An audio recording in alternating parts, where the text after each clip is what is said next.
And what I will do is just call the individuals out on my screen as I see them. I know you'll see them differently on your screen. We'll start with our trustees. President Jones, if you could go first. Hello, Diane Jones, President of the Board currently. Thank you. And Trustee Campbell? We're good. Hi, Desiree Campbell, Board Member. Thank you. And then we will start with, I believe we have at least one of our students here. Dahlia, are you able to join us for an introduction? Yeah, sure. Hi, everyone. My name's Dahlia, and I'm a Surfboard E representative joining today. Yeah. Thank you.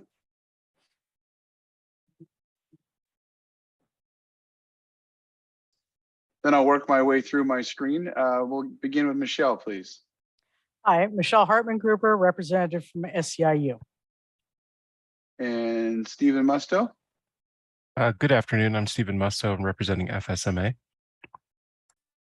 Bruce Colby. Bruce Colby. I'm the outgoing interim associate superintendent of business here this week, transitioning in your new associate superintendent. James. Hi, everyone. James Arcala, Director of Budget, Audit, and Attendance. Brandon.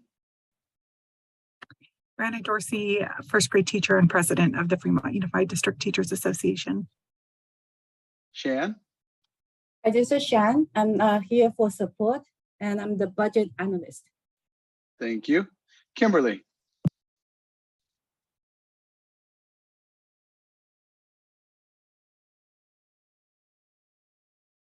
We're not quite able to hear you, Kimberly. I apologize for that, but welcome to today's meeting. And I believe you are here as a representative for SEIU. Thank you for being here. And Robbie, we know you don't have a camera, but we'd love to hear your voice. Robbie Pascual, Director of Accounting. And we are joined by Luis Zamora. Luis, are you there? Luis is generally streaming our calls for us, so he may not be presently at his keyboard. And we're also joined by Susan. Susan, go ahead. Sorry, I just got home like 2 minutes ago. I'm Susan Condor Hernandez, and I'm a second grade teacher at Mattis. Thank you. And Susan was kind enough to let me come read to her students this year. I had a great time. And it's my pleasure to welcome our associate superintendent, his first day in the office. Danny, go ahead, please. Hi, good afternoon, everybody. Happy to be here. Danny Hillman, Associate Superintendent of Business Services. Thank you. Thank you. So as a quick review, before we start, we generally start by looking at our purpose and goals. And I'll review those briefly for the group. Our goals as a task force are to develop an understanding of the district's budget and financial issues, recommend to the board through the superintendent ideas related to reducing expenditures or increasing revenues towards a more balanced and focused budget. And if there's everybody can mute, that would be really helpful. Thank you so much.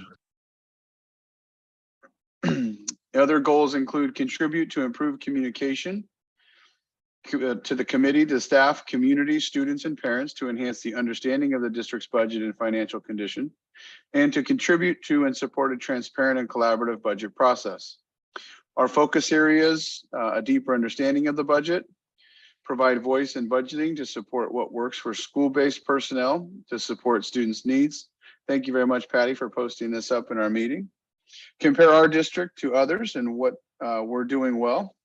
Seek solutions, provide parents voice, review non-personnel items first, gain common agreement where there is flexibility in the budget, and continue to improve the allocation of funds.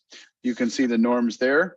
We started a few minutes late, but a key issue here is to focus on the problem and not the person, and asking that one person speak at a time and always assume the best of intentions.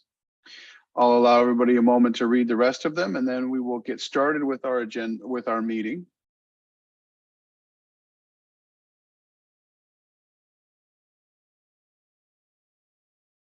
Thank you very much. So for our meeting today, we will be looking at our unaudited actuals. This is a presentation which will be conducted by Director Robbie Pasquale, and it gives us information about where we finished the year last year compared to where we started last year. It gives us some insight into where we are moving into this year. And I do want to recognize that we had a significant gap in our unaudited actuals in the prior year. Much closer this year. If memory serves me, I think on the unrestricted side of the house, we were within 1% of our budget target. And so that reflects a lot of positive work from our fiscal staff and our business staff. And on the unrestricted side, as you'll hear today, we did have a greater discrepancy between what we budgeted and where we finished. But I would encourage everybody to remember that we got a lot of one-time money that is permitted to be spent over multiple years. So there is some rationale for that. And many of you may recall back in the day, or way back when, we had a lot of categorical funding. And what we started to see from the state in response to the pandemic and in response to a few other things is much more funding coming down that is restricted and has a limited time frame. I made a joke with somebody the other day that it's, now instead of local controlled funding formula, it's like a local categorical funding formula. So we'll hear a little bit more about that. And then after the presentation, we want to open it up for input for this group to say, here's what some of our budgeting priorities should be as we move into this year. I'll just throw out some examples that you can think about while we're in the presentation. What should we be doing in terms of Chromebooks, right? What should we be doing in terms of staffing? What should we be doing in terms of curriculum adoptions? All those types of things, those will be areas that we'll want to talk about after the presentation. Robbie, with that, I will turn it over to you. And thank you everybody for being here for our meeting. Thank you, Superintendent CJ Kamak. Good evening, everybody. This presentation was presented to the Board of Education on September 14, 2022, last 2 weeks ago. So tonight this afternoon, we're going to be presenting the 21-22 unaudited actual. And on our slide 2, per education code, school districts are required to submit and approve its financial statements on or before September 15. And we did that last September 14. Slide 3, these are variances between estimated actuals and unaudited actuals. The revenue variance of negative $14.8 million is negative 3.35% from estimated actuals. The expenditure variance of $29.3 million is negative 6.57% from estimated actuals. The variances will be discussed in the next few slides. The undesignated unappropriated reserve of $36 million or 8.7% includes the 2 minimum state reserve of $8.3 million, the 1% local district reserve policy of $4.2 million, the additional 1% reserve variance assignment of $4.2 million, and a 4.7 reserve for deficit spending and the declining enrollment of 19.4 million. So on slide 4, the unrestricted revenue variance is $2.9 million or negative 0.66%, just like what Superintendent mentioned. The restricted revenue variance is negative $11.9 million or 2.69%. On slide 5 and 6, we're going to be listing the revenue variances. Items to note are lower restricted special education federal revenues are from unspent funds or grants deferred and postponed to be spent to fiscal year 22-23. Grants includes American Rescue Plan, local assistance of $1.2 million, and disproportionality funds of $1.3 million. Lower restricted categorical federal revenues are unspent grants deferred or postponed to be spent in fiscal year 22-23. Grants includes the ESSER 3 funds, funding of $2.4 million, the Expanded Learning Opportunity Grant, which is the ELOG funding of $9.7 million. And then on slide 6, lower local revenues primarily because of the fair market value or fair value of the county investment pool of negative $3.9 million. This is the district's share of the unrealized loss. I just want to say unrealized loss of the investment pool due to the market condition as of June 30, 2022, as reported by the Alameda County Treasurer. This is an accounting reporting loss, not an actual cash loss. Higher local revenues primarily because of miscellaneous grants, donations, and fees. And on slide 7, this is the variances of the expenditures. The unrestricted expenditure variance is 1.5 million or 0.34%.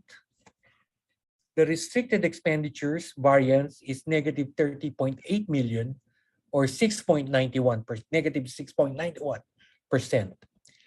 The next few slides, slides 8 and 9, these expenditure variances.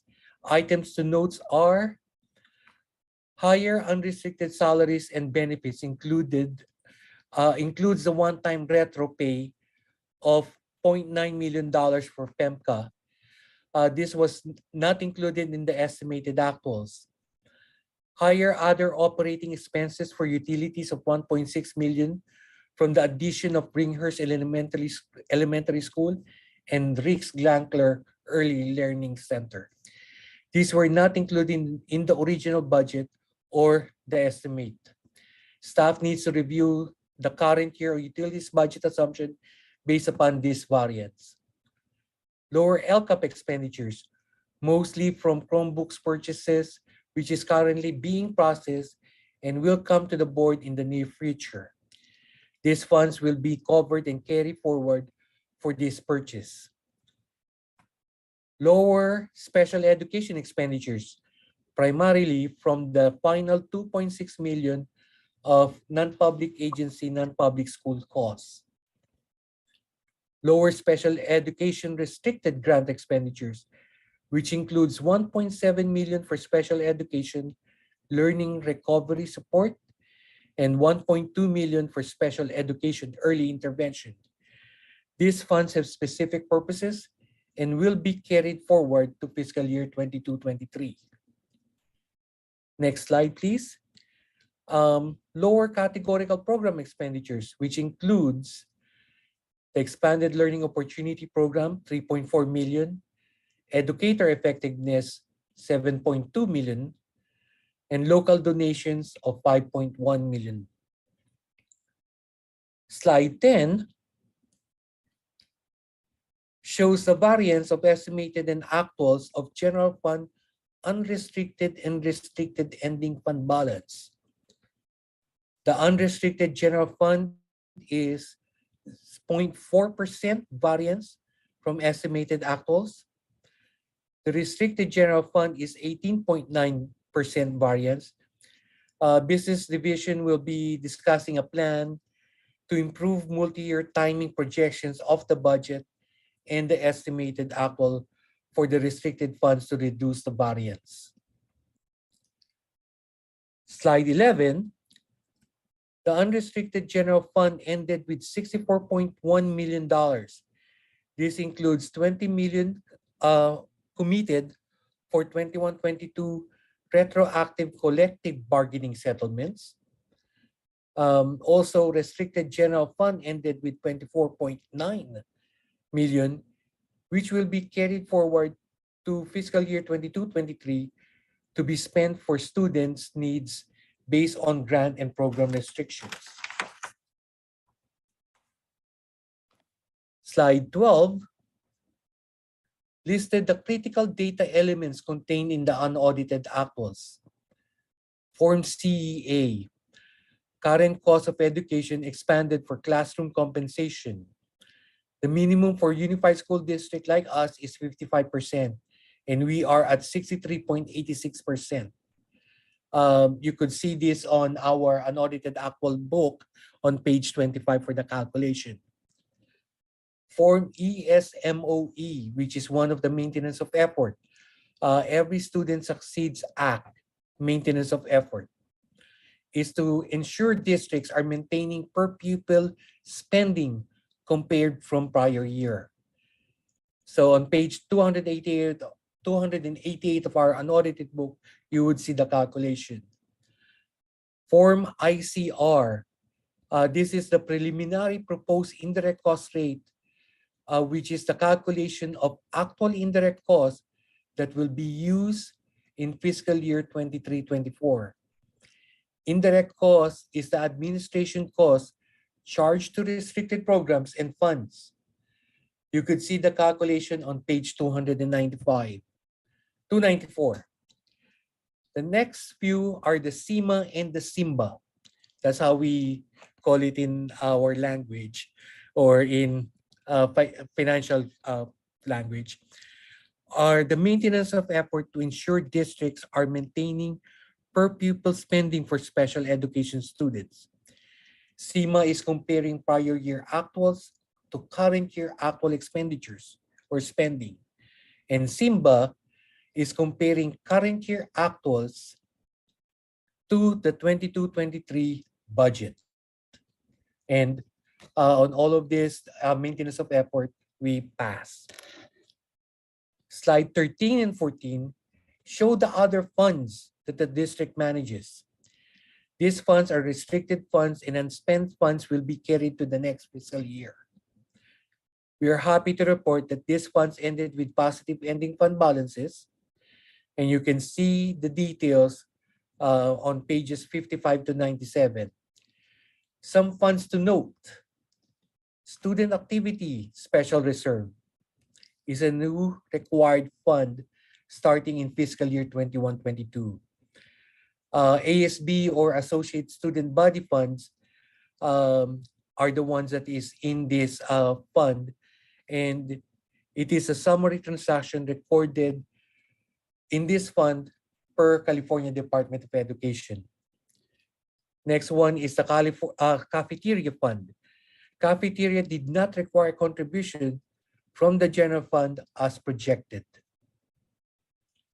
Slide 14. The building fund includes revenues of 126 million of the Series E, which is the last series of the Measure E bond.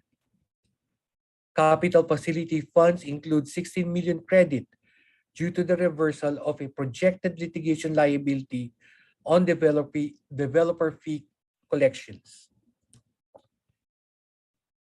The county school facility includes a transfer of OPSC reimbursement of 9.7 million to the building fund and 14 million to special reserve for capital outlay fund. Slide 15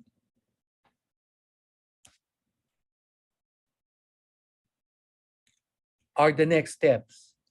So once the Board of Education approves a financial report, which they did, this will be submitted to Alameda County Office of Education for review and approval, who will send it off to the state. And we already did that and submitted it the next day. This will eventually be given to EdData and will be publicly available from the CDE website.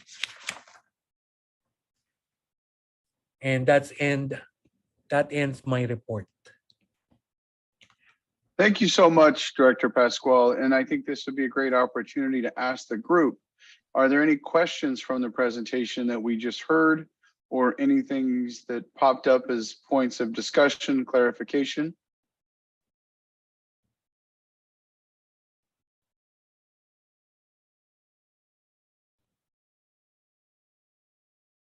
Sorry, you're all on mute. I can't hear all your questions. I'm just kidding. Are there any general comments before we move the discussion to kind of looking at budget priorities for this upcoming year?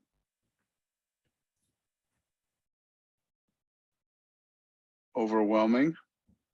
Trustee Jones. Yes, I'm not sure if I'm encroaching maybe on what you want to talk about next, but I've mentioned this at the board meeting. There's a couple of things that I know we need to keep in mind is that our parcel tax is going to be expiring soon. And so we need to think about how we're going to hopefully go after another one and be successful, but keeping in mind a plan that will give us a buffer if we don't. We need to prep for the decline in enrollment, and I'm not sure.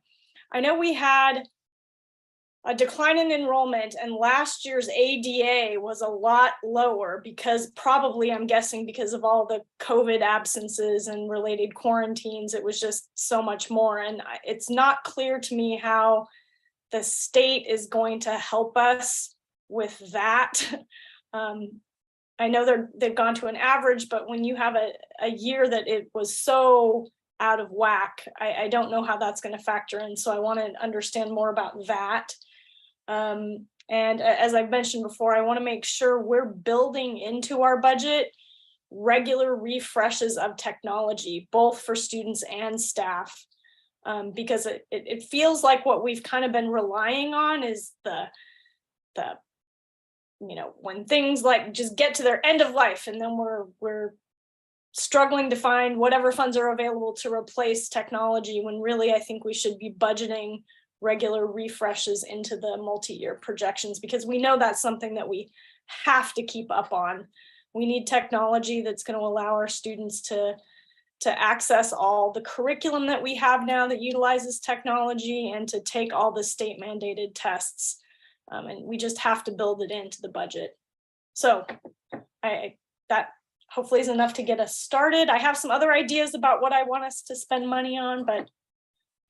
Well, it's not encroaching on the next subject. That was exactly where we were headed, is to kind of discuss priorities, which, could certainly include where we desire to put some focus on the budget. So why don't we open it up to the floor for that conversation and see where other members of the task force may want to see us focusing our priorities. Brandon. Hi, I have a few ideas. Most of them, CJ's laughing. Oh no. Most of them focus around attracting and retaining employees.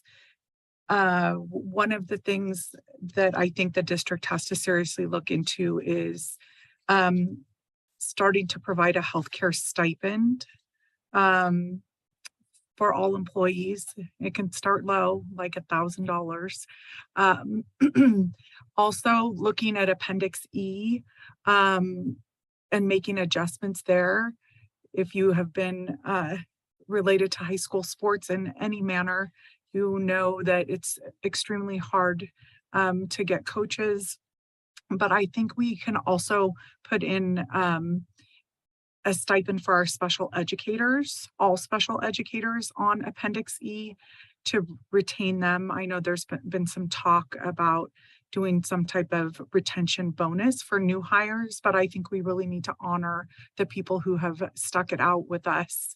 And more gets added to their plate every year, whether it's new SACE requirements or paperwork or additional meetings. And I think that would be great to honor them. And then long-term goals with the $20 million block grant that you guys got for next year. I think we really need to look at using some of that money to reduce class size.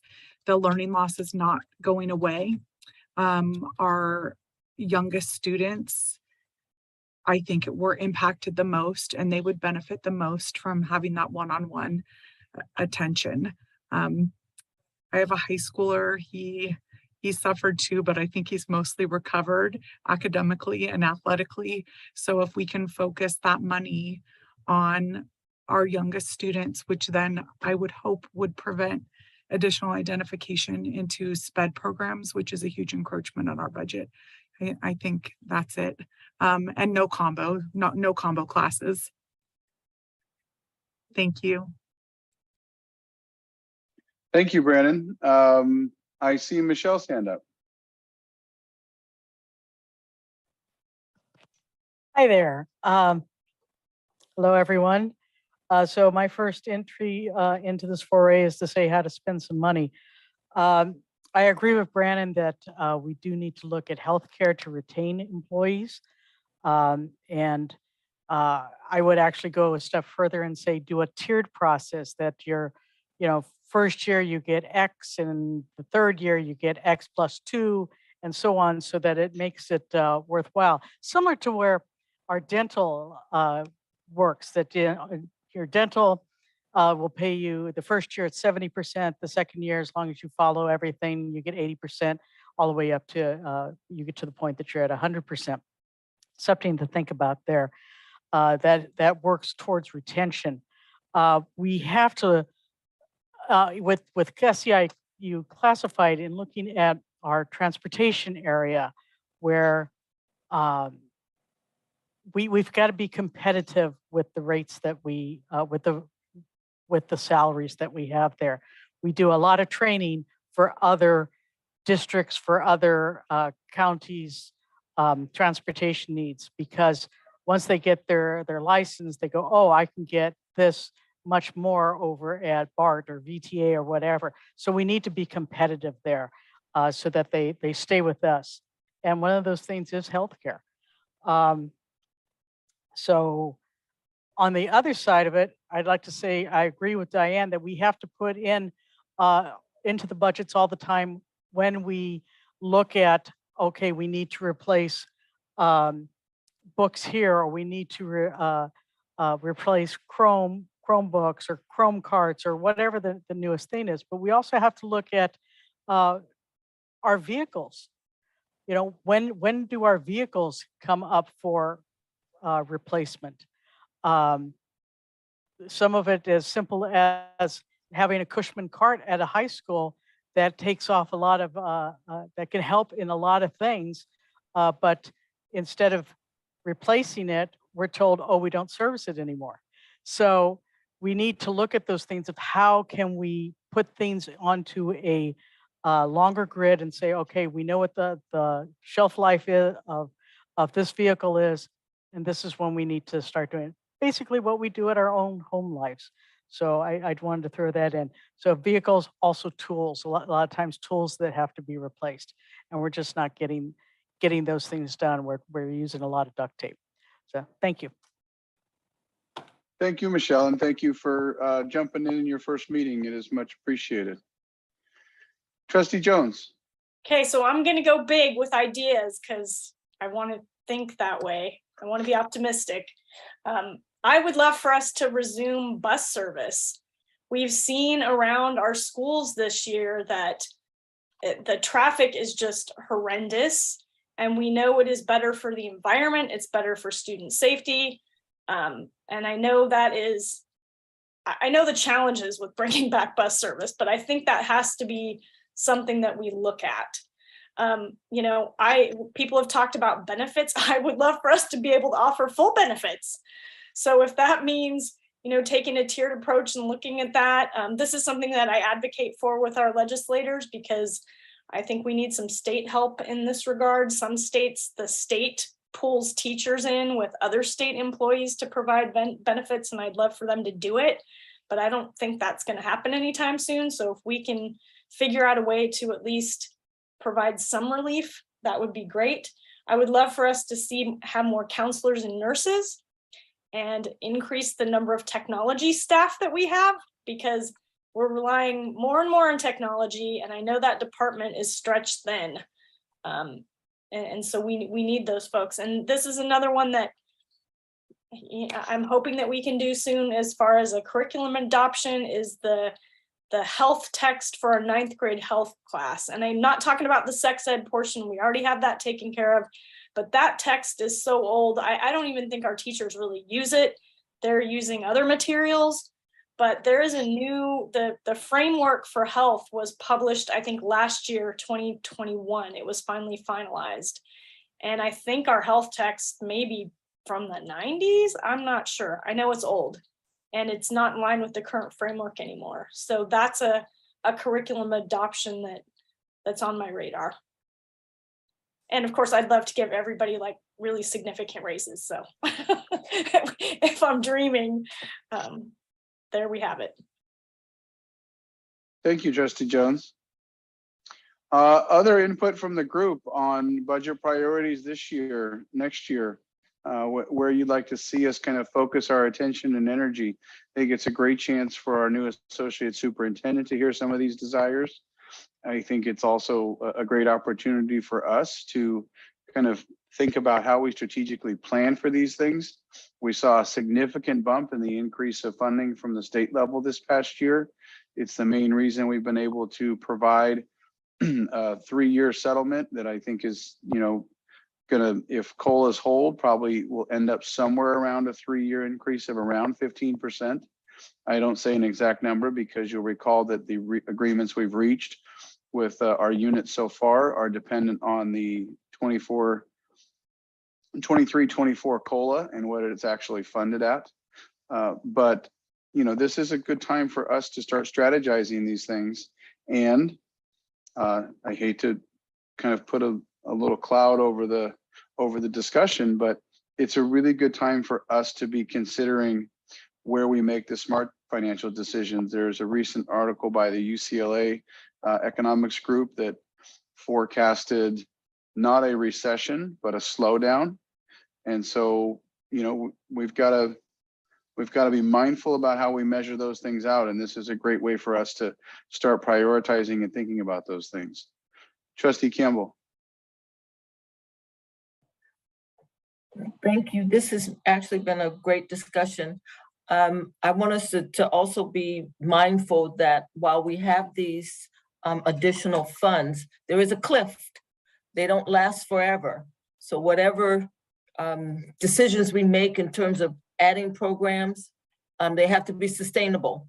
And we are experiencing a decline in enrollment, which it has a direct impact on our revenue. So we always have the conversation, around revenue, but we should also make sure we have we include in that conversation expenses, because that's going to be critical to us maintaining anything that we put into the budget over the long run. The second thing is, it might be a little out of the scope of this, but I do think that we need to spend some money on our communications strategies and how we're communicating out to our parents and community, what we're sending out to them, when we're sending it out to them, maybe more frequent. I think there's a conversation around redoing our website so that we can the information is more easily accessible to families when they're looking for information on our website, because it's, it seems to be very difficult to find information on the website.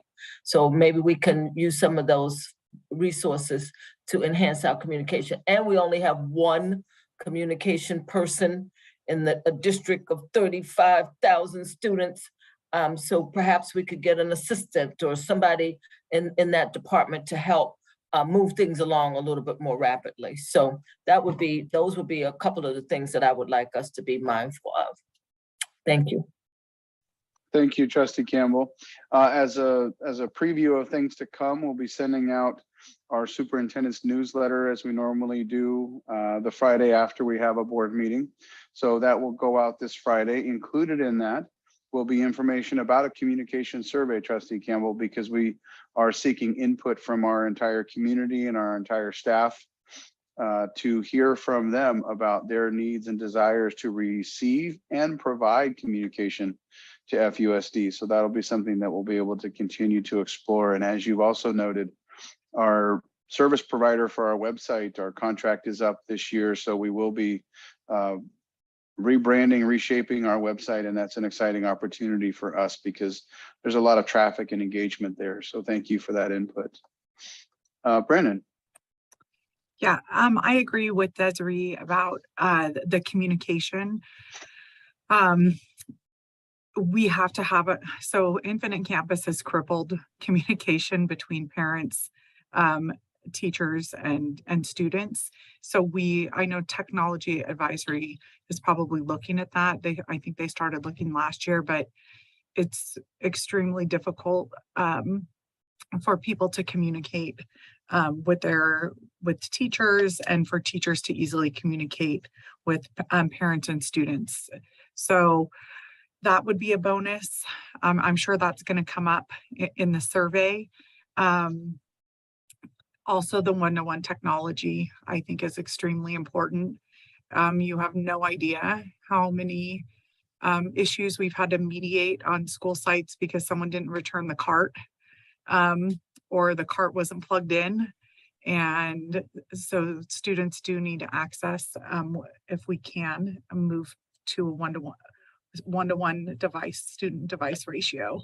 And, you know, I know Trustee Campbell said that all, solutions, and I'm paraphrasing, could like pigeonhole the district and we'd have to cut programs. Not if we did it thoughtfully and didn't change contract language that would box the district in. And so I think that, I know my union is cognizant of why the district won't agree to a permanent class size cap change, a reduction, but that doesn't mean we can't, we have the money to invest in students, and the money is earmarked for things like that from the state, that we can't come to short-term agreements with the understanding that there is a sunset date for all of those items. Thank you. Thanks, Brandon. And I think you bring up a good point, which most of the people on the call likely will understand, but just as a refresher for those that may not, most of what's been suggested, not all, but a lot of what's been suggested today would under the law be subject to negotiations. And so that does not make it something that can't get done. It's just something we have to understand that, as President Dorsey pointed out, those are operational things that all districts have to do when they consider making some of the adjustments that we've talked about. Those things would include adjusting the class size. Those things would include healthcare. And so there's a lot of considerations in that, but good consideration still, and that shouldn't be an obstacle that we make a permanent obstacle. We just have to recognize that there's an established process for it. Trustee Campbell. I'm sorry. I just wanted to Brandon and I are going back and forth. I'm doing my little rebuttal here. I'm not opposed to anything that you suggested. And I do think that we just need to be thoughtful and careful in what we do and how we do it, and to understand like you said, the sunset. That some of these things may sunset. It doesn't mean that we can, carry them for the next 10 years or whatever, because we are in a decline in enrollment. Although we're in a whole harmless, I mean, if you look at the data from what's going to be shown at our meeting on Wednesday, and you look at the attendance that we're dealing with, we have some struggles that we're going to have to really, really work at. Getting students back into the classroom, because that was a big piece of what we're discovering. So, we're there. Thank you. Trustee Jones. Oh, Sorry. Go ahead, Susan, and then we'll go to. No, Trustee that's okay. Jones. Go ahead, Diane, and I'll go after her. Oh, sure. I wanted to talk about the enrollment too, because getting kids back in their seats is great, but I think we learned through the pandemic that we don't want sick kids in their seats. And that's why I think we really, really need to press our legislators to count excused absences towards ADA, which they currently don't. And that puts districts in this weird position of trying to incentivize kids to get back to school. But we don't want sick kids in school. So there, I've said this before, but there's no reason why the state shouldn't fund an excused absence, because an excused absence, teachers are expected to provide work, students are expected to complete it, teachers are expected to grade it. So there's the work and the learning going on, but it's right now completely unfunded because they don't pay for those excused absences. So I want to really work with our legislators so that we don't inadvertently end up encouraging sick kids to be in class. Thank you. Go ahead, Susan. Sorry for interrupting. Desiree, you brought up something when you were talking about absences.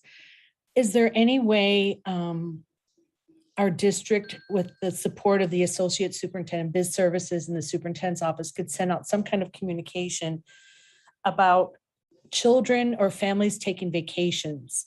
For example, today I have a student that left early on Friday. Today she was gone and she's in Disneyland. A colleague just got an email from another family where the child's going on a 2-week vacation, end of October till the middle of November for 10 days with her grandparents. And it's like, that's a lot of learning loss. And those types of vacations or trips could be scheduled during our times. I know that I always send out the calendar at the beginning of the year and ask my parents, please make sure you take your vacations during our vacation times, because that's a lot of money that's lost. And more importantly, it's a lot of learning loss, because then I have to, during my prep, spend time working with those children to make sure that they get caught up, as well as administering any assessments. We can work on that messaging. Absolutely. Thank you, Susan. Thank you so much. So we've got about 15 minutes left. I want to just kind of circle back and see if there's other ideas that we want to surface. We heard that we should be thinking about future parcel tax expiration and hopefully finding a way to pass another parcel tax, which will keep that revenue coming into the district. We should be thoughtful about our declining enrollment situation and planning for the refresh of technology for students and staff. We heard voices speaking towards healthcare provisions to special education staff, lower class sizes, and limiting or no combo classes. I added the limiting, Brandon added the no. And we also heard other voices about healthcare. We heard about our vehicles, tools, wages, transportation, remaining competitive, long-term planning. We heard about the 9th grade health text and the potential to also resume bus services across the district, more counselors, more nurses. Being mindful, we heard being mindful about the revenue that we receive and what we do with it and how it creates expenses, and that there is a life cycle to those expenses that needs to match the revenue, if I'm paraphrasing correctly, so that we're being thoughtful about that. One-to-one technology, concerns about Infinite Campus. And I think I've captured most of the notes. There's a few things I wrote that I can't read my own writing, but I think that that covers most of our discussion. As we wrap up and start to set our agenda for the next meeting, are there other areas of interest or priorities or things that this group would like to discuss this year that you think, hey, let's get this on the radar? Michelle, I see your hand up, and then we'll entertain other input. Thank you. I didn't want to just say spend a lot of money. I wanted to bring something to help save some money. And that's, I'm a book clerk here at Irvington High. And we got a lot of new books in the English department. And about half of them are in storage, because in a high school, not every single English class teaches the same book at the same time. And if there's a way, and I don't know what the parameters are, I know we have to have one book per student, but if there's a way that it can be looked at, that maybe we don't need to spend all the money and have 300 books in storage, because we're only teaching 300 at a time. And use that money, if it's allocated for books, to use it elsewhere where we may be deficient in books or something else. But I wanted to bring that up because I don't know if it ever gets back up the chain. Thank you. And Stephen, and then Brandon. Yeah, I'm in addition to this committee, I'm also serving on the LCAP committee, which is the group that helps write our LCAP. That's about, I think it's $16 million of our district budget. So I thought in the spring, it might be good for an LCAP presentation to this group to see what our budget priorities are from that part of the budget. Okay, thank you. And Brandon.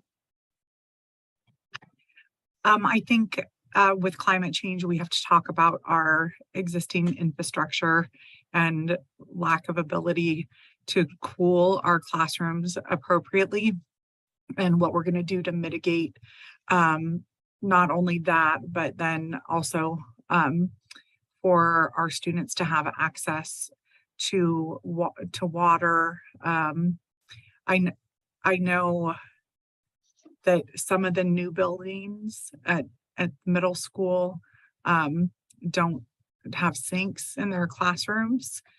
We can't fix that now, but we can fix their access to water. Thank you. Okay, thank you. And I see President Jones' hand up.